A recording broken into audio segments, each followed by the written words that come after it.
सरदार लोग तो आते हैं हमारी शाखा में, 15 साल के अंदर एक सरदार बनेगा जो बनेगा। अम्बेडकर को तो मैं बिल्कुल नहीं शेड्यूल कास्ट मानता हूँ, मैं तो उसको ब्राह्मण मानता हूँ, क्योंकि वो गुणा से है ब्राह्मण। कौन कहता है ब्राह्मण अपर कास्ट है? उसके पास राज है, उसके पास पैसा है, उसके पास शस्त्र हैं? नहीं, उसके पास ज्ञान है, बस, और कुछ। इंडियन सोसाइटी में कास्ट तो बहुत बड़ा इशू है, उसको है मिटाना है। वो कैसे पैदा हुआ, मैं ये पूछ रहा हूँ। उसकी तो मटीरियल कंडीशन रही होगी ना कि दलितों के साथ इतना बड़ा न्याय हुआ। हमें अपना नहीं समझा जाता, ये लगने लगा लोगों को। ताकतें लगी हुई है उसके लिए, इस देश को बांटने में कितने लोग लगे। आज मैं सच बात बताता हूँ अम्बेडकर के बारे, ये सारे दलित लोग सोचेंगे कि मैं उनका मुंह से खाने पीने की उसको मैं छीन रहा हूँ। इसी पर वो पनप के आए हैं, दुनिया भर में इसकी सपोर्ट हो रही है। भेदभाव तो है हमारी सोसाइटी में, ये मानते हैं? ये बनाई गई है, नहीं है भी, एग्जिस्ट करती है। सीखना है तो मेरे तो फिर हम रियलिटी से आंखें मूंद लेंगे। वो कौन सा रियलिटी है उनका? सब बनावटी रियलिटी, अंग्रेज़ों ने ब्रेन वॉश किया है। और उनके जो मिनिस्टर थे जिन्होंने ये सारा एजुकेशनल सिलेबस लाई, उन्होंने कहा है साहब।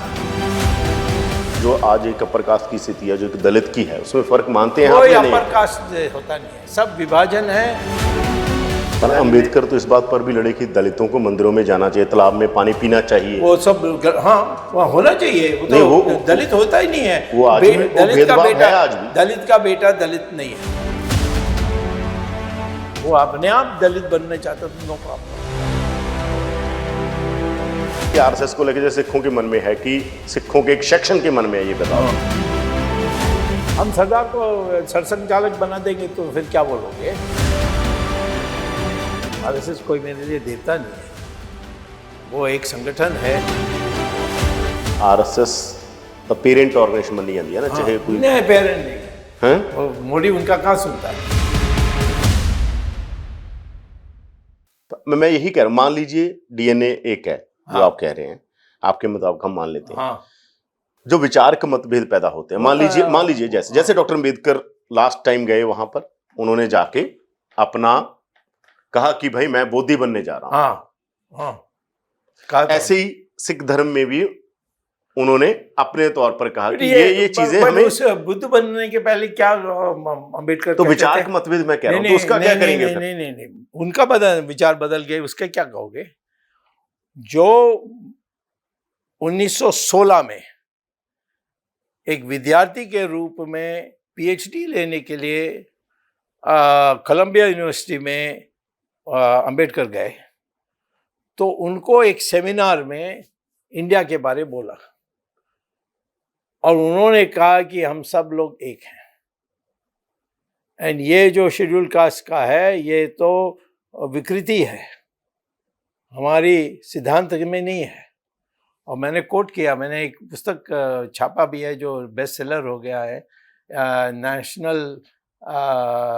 National renaissance and Hindutva. उसमें मैंने उसका पेपर को कोट किया।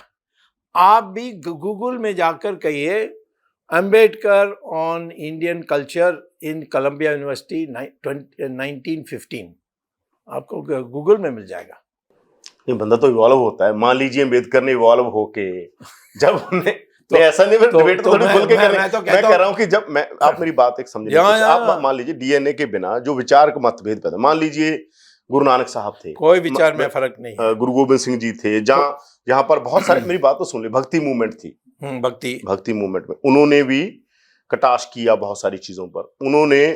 उनको लगा कि बहुत सारा इस तरह का कह कि ब्राह्मणिज्म के ऊपर उन्होंने लगा कि ये सारी चीजें, ब्राह्मणिज्म क्या होता है या जो कास्ट सोसाइटी में आई है, नहीं होता, वो आपकी इंटरप्रिटेशन आप अपनी तरह से रखें, कोई मसला नहीं है।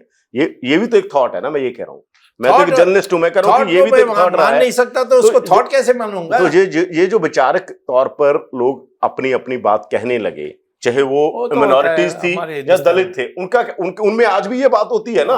नहीं होती? ये तो आप मानते हैं कि उनमें बात होती है ना? उनके अज्ञान को दूर करने के लिए मेरे से डिबेट करने बोलिए। नहीं, ये बात होती है उनमें, ये तो मानते हैं ना, आपस में होती है। हमारे साथ तो डिबेट कराइए, मैं उनका सारा चिकनाचूर कर दूंगा, एक भी डॉक्यूमेंट नहीं दिखा सकेंगे। डीएनए फाइनल है, सब ने मान लिया कि हिंदुस्तान से कोई बाहर से नहीं आया। आए, इंदिरा सोनिया गांधी आई है तो ऐसे तो हो जाए, फिर वो हजम हो जाते हैं। 3-4 जनरेशन के बाद सोनिया गांधी की पहचान ही नहीं होगी उनके खून में। तो हमारे देश में साइंस के अनुसार देखोगे तो डीएनए एक ही है। तो फिर ये क्या, फिर शेड्यूल कास्ट क्यों अलग है? शेड्यूल कास्ट तो हमारे कहीं ग्रंथ में नहीं है। ये भेदभाव हुआ इसलिए है, ये भेदभाव हुआ, ये शुरू हुआ नहीं, ये शुरू हुआ, देखिए पहले तो जब भी शुरू हुआ उस समय बेटा बेटी भी शेड्यूल कास्ट नहीं हो सकते। वाल्मीकि शेड्यूल कास्ट के माँ बाप थे, यानी उनके माँ बाप शेड्यूल कास्ट थे, उनको पराया कर दिया, उसको पराया कहते थे, पराया कर दिया था क्योंकि उन्होंने कोई अपराध किया था। और उनके बेटा हमारे रामायण लिखे हैं। वेद व्यासा का मां मछुआरा थी और वो बगे महर्षि। कालिदासा तो वनवासी थे, महाकवि। और विश्वामित्र क्षत्रिय थे पैदा, जिस घर में पैदा हुए माँ बाप क्षत्रिय थे, वो ऋषियों के ऋषि थे, तो भगवान को डराते थे। रावण ब्राह्मण था, पता है? बिल्कुल। और एक क्षत्रिय ने जाकर उसको मारा, राम। तो लोग, ब्राह्मण लोग कहते हैं कि नहीं, ये क्षत्रिय को हम नहीं मान सकते, क्योंकि ये गुण है। एक परिवार में तरह तरह के लोग हो सकते। पर सोसाइटी, इंडियन सोसाइटी में कास्ट तो बहुत बड़ा इशू है। उसको क्यों है? फिर मिटाना है। वो कैसे पैदा हुआ, मैं ये पूछ रहा हूँ। उसकी तो मटेरियल कंडीशन रही होगी ना कि दलितों के साथ इतना बड़ा अन्याय हुआ। इसी तरह लोग मिनॉरिटीज देखने लगी, वो लंबा इतिहास है। मिनॉरिटीज भी इसी तरह देखने लगी ना। देखिए, हमें शायद हमें अपना नहीं समझा जाता, ये लगने लगा लोगों को। नहीं, ये देश में ये तो कई ताकतें लगी हुई है उसके लिए। इस देश को बांटने में कितने लोग लगे हैं। ये तो एक कभी नहीं था। आर्यन आए, द्रविडियन आए, अब साइंस में। मैंने ओवैसी को एक दिन कहा, वो मेरा बहुत अच्छा दोस्त है, लड़ते हैं टीवी में। उसको तो बीजेपी का भी अच्छा दोस्त माना था, ये कहा जाता है उसके बारे में। वो संबंध बोलूंगा, वो रहस्य है वो हमारे काम के लिए आता है, बट पढ़ा लिखा है, वकील है। और उसको मैंने ये कहा कि तो सबसे मशहूर बायोलॉजिकल लेबोरेटरी है हैदराबाद में, दोनों जाएं, तुम्हारा डीएनए देखें, मेरे डीएनए देखें, और उसमें कोई फर्क नहीं है तो फिर क्या बोलोगे? इसे मैं नहीं आऊँगा। मैंने कहा बताओ, Why I should create confusion, उसने कहा। या ये आज मैं सच बात बताता हूँ अम्बेडकर के बारे, ये सारे दलित लोग सोचेंगे कि मैं उनका मुंह से उनका जो खाने पीने की है उसको मैं छीन रहा हूँ, कि ये इसी पर वो पनप के आए हैं। दुनिया भर में इसकी सपोर्ट हो रही है। मैं ये कह रहा हूँ कि आपको ऐसा लगता है कि बिना किसी बात में सोसाइटी में कुछ नहीं, अगर ये इशू था, मैं ये कह रहा हूँ कि अगर भेदभाव तो है हमारी सोसाइटी में, ये मानते हैं? ये बनाई गई है, नहीं है भी, एग्जिस्ट करती है ना, एग्जिस्ट करती रही है और करती है। एग्जिस्ट तो खरीद है, वो तो 100%। जो मैं ये स्वामी जी, आप तो इतना पढ़े लिखे हैं, मैं ये आपसे पूछ रहा हूँ कि जो चीज एग्जिस्ट करती है, तो उस पर विचार के पॉलिटिक्स नहीं, उस पर क्यों नहीं होगी? फिर उस पर बात क्यों नहीं करेंगे लोग? उस पर वो कहेंगे कि भाई गलत बात कर रहे हो। हाँ जी, मैं कहूंगा गलत बात कर रहे हो, इसमें मैं बात नहीं कर सकता, तुम हार जाओगे मेरे से बात। नहीं, मैं नहीं कह रहा, मैं तो आपको बता कोई भी कहे मुझे, मैं कहूंगा तुम्हें कुछ पता नहीं है, तुम पढ़ा लिखा नहीं हो, तुम्हें सीखना है तो मेरे तो फिर हम रियलिटी से आंखें मूंद लेंगे। वो कौन सा रियलिटी है उनका? सब बनावटी रियलिटी, अंग्रेजों ने ब्रेन वॉश किया है। उनके जो मिनिस्टर थे जिन्होंने ये सारा एजुकेशनल सिलेबस लाई, उन्होंने कहा है साफ।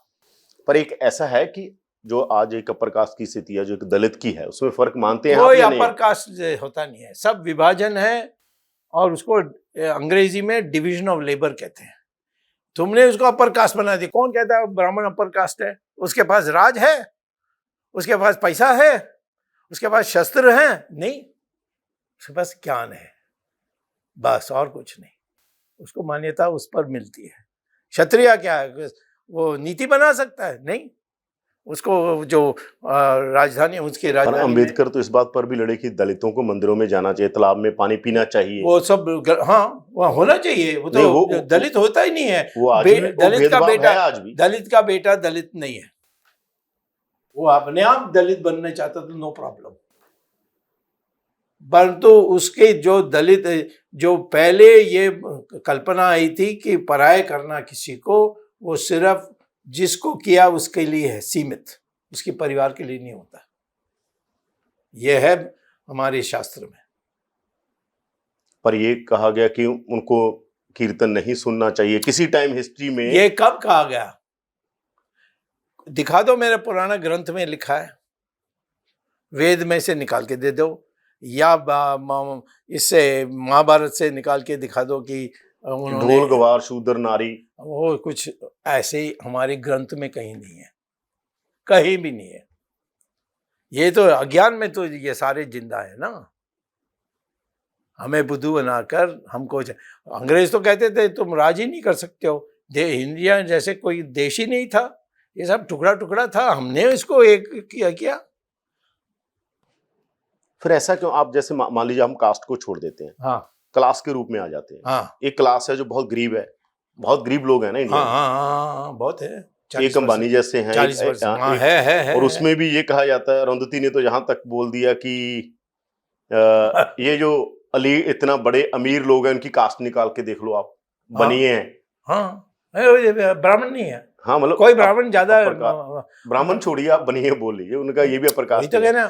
तो ऐसा तो है गरीबी। फिर ये जो डिवीजन हुई है, इसके आधार पर मान लीजिए कोई आज भी हम देखते हैं कि दलित आई ऐसा, मान लीजिए जहाँ कोई हमारे, मैं आपको पर्सनल एग्जांपल बता देता हूँ। हमारे स्कूल में एक प्रिंसिपल थे, मेरे स्कूल में, वो दलित थे। तो जब भी वो किसी का नाम काट देते थे, जब भी किसी का वो तो जो लोग आते थे, अरे इसने नाम, गाली निकालते थे बाय, सामने नहीं, पीठ पीछे। कोई जाट होता था, आज की बात जो हमारी फैमिलियां थी, वो ये हम पूरा शिकार हुए हैं। ये तो है शिकार होने के कारण उस गुलामी, मस्तिष्क की जो गुलामी है, उसको ही ठीक करने के लिए मैं बात कर रहा हूँ। तो ये मैं कहता हूँ तुम अज्ञान में कर रहे हो। तुम एक जमाने में था कि लोग कहते थे कि हम अपना देश नहीं चला सकते, हमें अंग्रेज चाहिए। तुम्हें तो याद नहीं होगा, तुम्हारे दादा को यानी ग्रैंडफादर को याद होगा, ऐसा सोचते थे। वहाँ अलग अलग Indians not allowed, dogs and Indians not allowed होते थे। तो अब वो बीती हुई से मैं कह रहा हूँ कि मैं मानता हूँ ये सब गलत है। अंबेडकर को तो मैं बिल्कुल नहीं शेड्यूल कास्ट मानता हूँ, मैं तो उसको ब्राह्मण मानता हूँ, क्योंकि वो गुणा से ब्राह्मण है।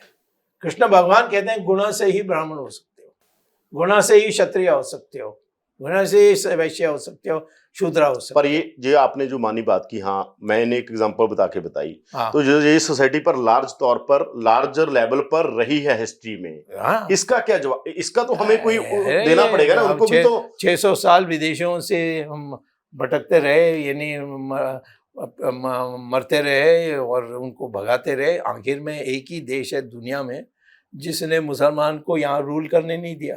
आज कोई औरंगजेब का वारिस है ही नहीं। ये कैसा हो गया? हमारे तो सारे राजा महाराजाओं के आज भी वारिस है। शिवाजी का चाहिए तो औरंगाबाद में चले जाइए, आपको मिल जाएगा। आपको राणा प्रताप चाहिए तो चले जाइए उदयपुर, वहाँ मिल जाएगा आपको। वो कहेगा कि मैं ये हूँ। मैं अभी गया था रानी जयपुर की, वो बता रही थी सारा इतिहास, और उसने मुझे दिखाया रिकॉर्ड कि शाहजहां ने उनके पिताजी को, उनके पूर्वज को लिखा कि मैं ये सारा जमीन तुम्हारा ले रहा हूँ, और वहाँ जो शिवा मंदिर बनाई उसको तोड़ने वाला हूँ, और ये क्योंकि मैं मुमताज़ के लिए एक स्मरण बिल्डिंग बनाने वाला हूँ, मैं याद कर रखने के लिए वहाँ कराने वाला हूँ। तो उसको उन्होंने 4 गांव दिया और सारा जमीन ले लिया। ये तो मेरे पास लिखित में है फरमान जो शाहजहां ने भेजा, वो राजाओं के पास है।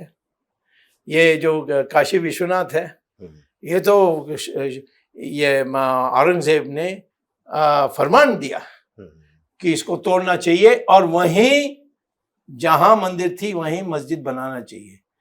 जब वहां के जो मुल्ला थे उन्होंने कहा कि नहीं नहीं, वो तो हमारे कुरान में नॉट अलाउड। उन्होंने कहा देखो, मेरी भाषा में बोल रहा हूँ, देखो ये तुम नहीं बनाओगे यहाँ मस्जिद तो ये हिंदू हम लोग जाने के बाद इस शहर को छोड़कर जाएंगे तो ये दोबारा हिंदू मंदिर बनाएंगे। 2 बार मोहम्मद गोरी के समय पर और एक सिकंदर के समय पर 2 बार इसको तोड़ी गई, दोनों बार हमने बनाया। इसका तीसरे बार नहीं बननी चाहिए, इसीलिए यहीं बनाओ। ये तो फरमान में है और कहाँ पुस्तकों में दिखाते हैं। तो ये बात भी आप लगातार जो भी बहुत सारे मसले चल रहे हैं कि जो हिस्ट्री में चीजें हो गई, मान लीजिए 1000 साल से पहले, अगर हम वो निकालते रहेंगे जैसे आप कह रहे हो कि ये दूसरी भी निकालनी एक साथ में हिस्ट्री बुक जो स्कूल कॉलेज में कंपलसरी कर रहे हो, उससे मैं कहता हूँ कि 15 साल में सब बदल जाएगा। आज कोई नहीं मानता कि हम एक देश नहीं है। वो अंग्रेज के ज़माने में कोई नहीं मानता था, मद्रासी अलग। मुझे जब मैं दिल्ली पहले आया था, मेरे पिताजी आए थे, मैं छोटा सा था, जैसे मैं स्कूल गया तो लोग कहते थे तमिल माने उसको तमिल भी नहीं कहते थे, मद्रासी कहते थे। एक डब्बा, खाली डब्बा में 4 कंकड़ डालो और दड़ करो, वो है तमिल। ये कहते थे मुझसे, पूछते थे कहाँ से आए हो, अफ्रीका से आए हो। ये मुझे आज भी नहीं है सब, जैसे नॉर्थ ईस्ट से जो लोग आते हैं उनके साथ भेदभाव होता है। वो तो तमिलों के साथ पहले होता था, सिखों को भी लगता रहा है कि तमिलों के साथ ये घटना के बाद देश हमें और ही तरीके से देखने लगा। तमिलों के साथ हुआ, अब नहीं होता है। वैसे ही जैसे हम लोगों की मिलन होगी वो भी खत्म हो जाएगा। जैसे मोहन भागवत जी ने बयान दिया कि अखंड भारत बनेगा, जो इसके रास्ते में आएगा वो रौंदा जाएगा। उन्होंने ये कहा। वो तो पाकिस्तान, मैं ये कह रहा हूँ, अब मैं ये बात कर रहा हूँ कि जो जिनके मतभेद हैं इस बात से, क्या उनके साथ कोई एंगेजमेंट होगी, उनके साथ कोई बात होगी? नहीं, कोई जबरदस्ती। जैसे मैंने कहा कि आरएसएस को लेकर सिखों के मन में ये है, कोई विदेशी है। सर मेरी बात तो सुनिए कि आरएसएस को लेकर जैसे सिखों के मन में है कि सिखों के एक सेक्शन के मन में ये बताना चाहता हूँ कि आरएसएस हमें असिमिलेट कर लेगी, ये हमारी जो आइडेंटिटी है, डर है, ये खत्म कर देगी, उसको दूर करना है। अब अगर वो इस बात पर टिके हुए हैं तो इसको रौंद दिया जाएगा। जहाँ हम सरदार को सरसंघचालक बना देंगे तो फिर क्या बोलोगे? हम तो कर सकते हैं सरसंघचालक, सरदार लोग तो आते हैं हमारी शाखा में। अब सरसंघचालक नहीं बनी, 15 साल के अंदर एक सरदार बनेगा, जरूर बनेगा सरसंघचालक। हिंदू शब्द ही ऐसा है संविधान में। ज्यादातर आरएसएस के बारे में ये कहा जाता है सर कि उसके ज्यादातर जो मुखी हैं वो ब्राह्मण रहे। नहीं, करेक्ट नहीं, ज्यादातर वो उस समय शुरू की थी, तो कोंकणी ब्राह्मण रहे, कोंकणी ब्राह्मण कहा गया, वो सब कहते थे। आज नहीं है, क्योंकि इनके पहले मोहन भागवत के पहले मध्य प्रदेश के थे सरसंघचालक, उसके पहले यूपी के थे, वो भी ब्राह्मण नहीं थे, वो क्षत्रिय थे। रज्जू भैया उसके नाम से जाने जाते थे, राजेंद्र सिंह। बीच में है, ज्यादातर मेजॉरिटी ब्राह्मण रहे हैं। आप जैसे लोग जाएंगे ना, उस समय तो ब्राह्मण पहले। इसका मतलब ब्राह्मणों का दबदबा जो आप नहीं मानते हो वो तो रही है, फिर वर्चस्व तो रहा है ना, जिस पर दलित इतराज करते हैं, माइनॉरिटी इतराज करते हैं। ब्राह्मण जो दिमाग से लोगों को बदलता है, उससे हो सकता है। ब्राह्मण कोई शारीरिक शक्ति से नहीं कर सकता, ना उसकी संख्या है ना उसकी मंशा है। और ऐसे पागल ब्राह्मण बन जानते तो मैं क्या करूँ? जेटली आया था, वो तो शराब पीता था, वो लड़कियों के नाचता था। ये सारे जो ब्राह्मण के काम नहीं है वो करता था, तो परंतु उसको ब्राह्मण लोग कहते थे। मैं कहा इसको मैं नहीं ब्राह्मण मानता हूँ, मैं अम्बेडकर को ब्राह्मण मानने के लिए तैयार हूँ। गुणा से वो ब्राह्मण है। कौन कहता है गुणा से? श्री कृष्णा कहता है बार 3 बार गीता में। तो ये सब सिखाना हो गया ना। प्रभाकरण, आप तमिल हैं। प्रभाकरण वो ब्राह्मण नहीं था। नहीं, वैसे मैं पूछ रहा हूँ कि उस मूवमेंट के बारे में, लिट्टी की तो खत्म कर दिया। नहीं, मेरी बात तो सुनिए। उस टाइम भी राजीव गांधी मुलाकातें करते रहे, बहुत सारा कुछ हुआ, उसको आप कैसे देखते हैं? मतलब वो पूरा, क्योंकि आप तमिल हैं, तमिलों में भी एक बहुत बड़ा सेक्शन, तमिलों में एक बड़ा सेक्शन है ना जो आज भी पॉलिटिक्स प्रभाकरण के नाम पर। नहीं, कुछ नहीं है।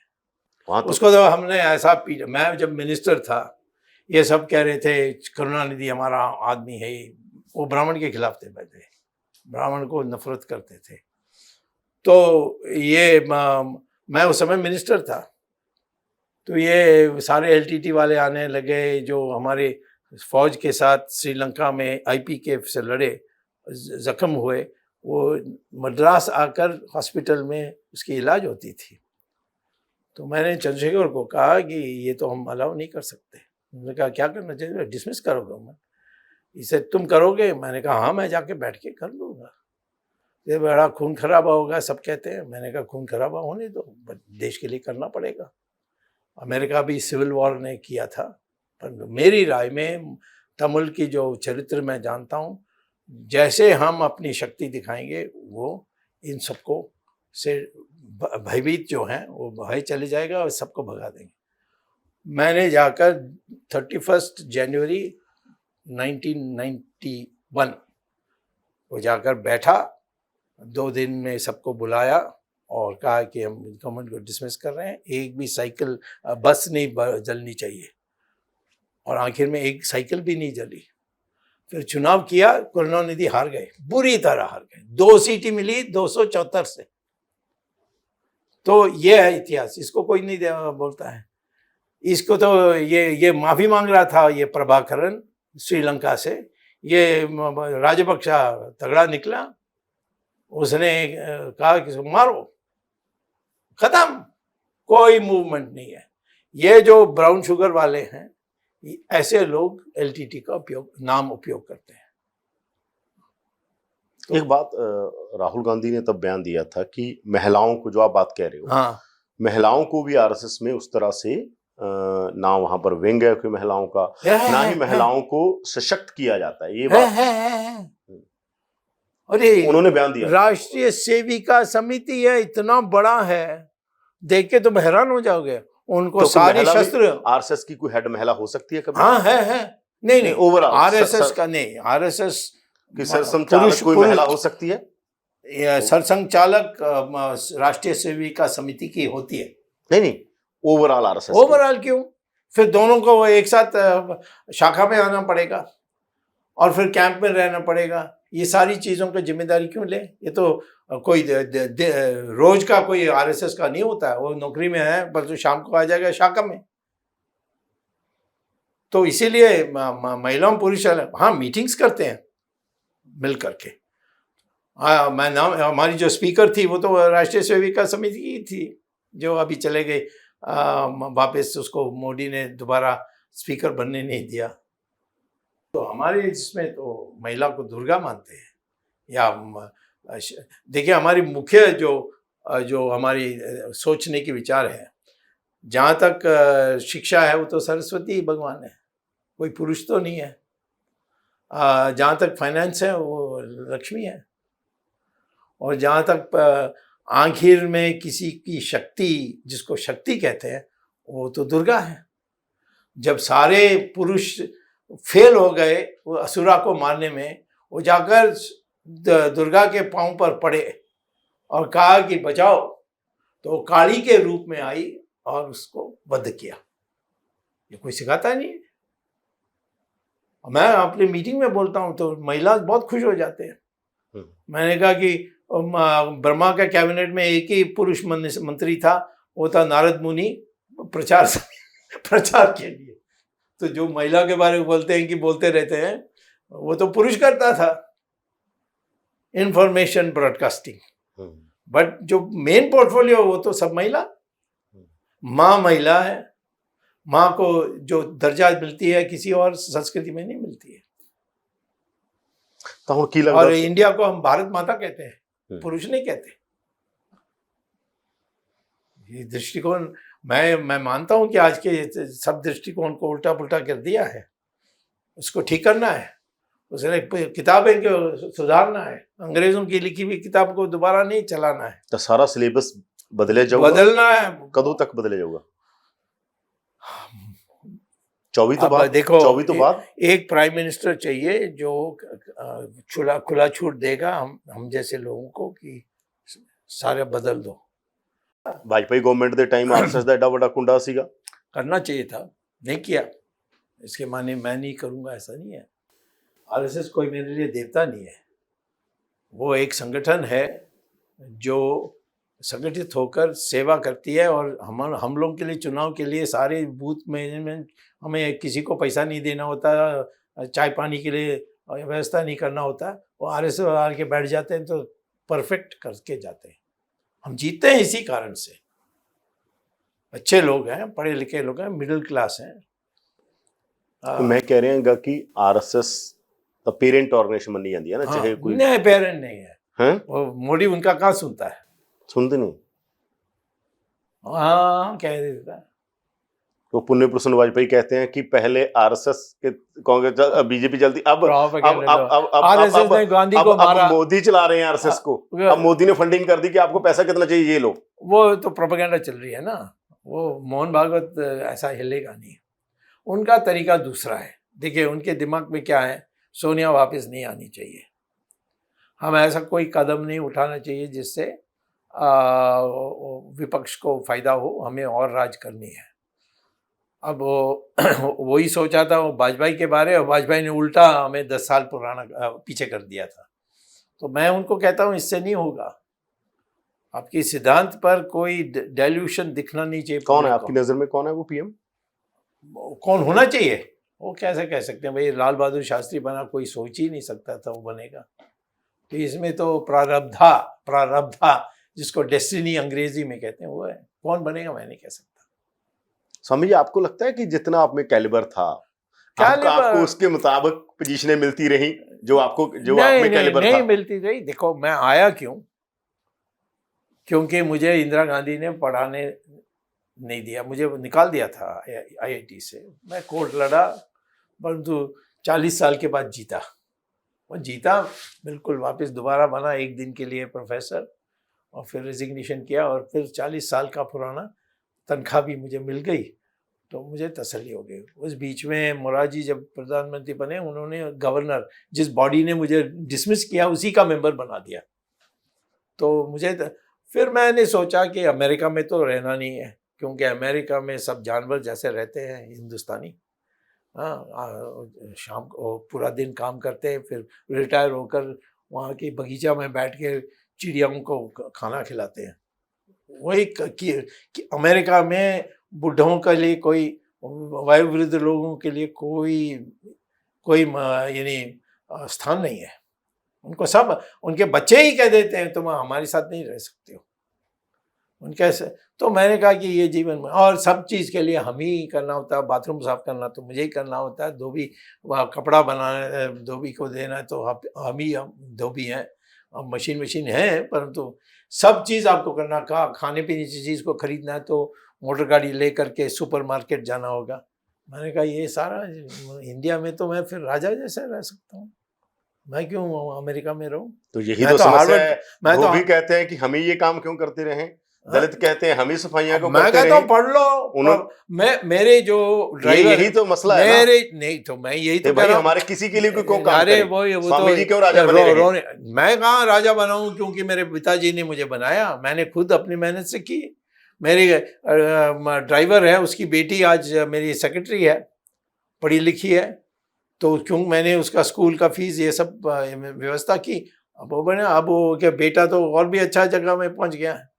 तो मैं ये कहता हूँ कि हमारे देश में सबका गुण एक ही है, सबका एक ही है। ये सारे जो बंटवारा, ब्राह्मण को कोई स्पेशल दिमाग ऐसा नहीं है। तुम ज्ञानी होंगे, त्यागी होंगे और साहसी होंगे या निर्भय होंगे तो तुम ब्राह्मण हो, नहीं तो नहीं हो। कोई ब्राह्मण पैदा नहीं होता।